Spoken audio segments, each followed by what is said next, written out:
The ICJ hearing several weeks ago was a hugely significant news item. The channel that has replaced the news channel, there was hardly any of the South African submission on day one, and yet hours and hours of the Israeli submission on day two. Have you looked into the disaster that was in terms of impartiality, because it wasn't impartial? We've had lots of, as you know, I get feedback of significant feedback from people on either side, if we can simplify even as either side on this, in this. I don't think there's two conflict. Sides to this. I think there's an issue of impartiality. I mean, and David may look at it, but we did cover in detail that ruling.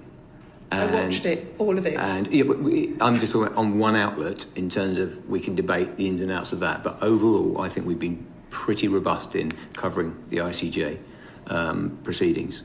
Do you think it was fair to have a tiny bit of the South African submission and then switch to the post office, which again is a very, very important story? I think I'm not decrying that. Overall, but then have hours and hours the next day of the other side's submission. You think that was fair and impartial? Well, I think on the rolling news channel, you've got, in terms of selections, in terms of what's going.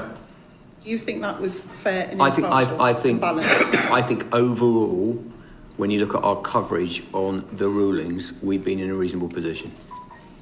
David, do you think it was fair and impartial? The coverage of those 2 days of hearings I'm talking about, not the rest of the news. I think you've put your finger on something very important about what happened, because it only happened on our UK output. The international output covered the two sides of that conflict and of the presentations that were made to the ICJ.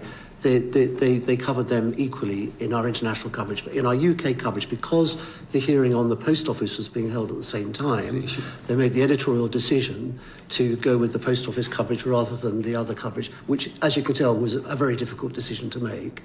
When news looked at it in retrospect, they did think that perhaps they'd made a mistake in not making the two live coverage events similar or the same, but they did make all the other coverage was very similar and the same and was very, very comprehensive. So it was just about the live coverage on the news channel on those 2 days, which wasn't absolutely equivalent. And in this particular conflict, if you don't have absolute equivalence, as you know, it leads to people suspecting that you're doing something deliberately to be biased. That isn't the case. It was genuinely a difficult editorial decision about which hearing they went with.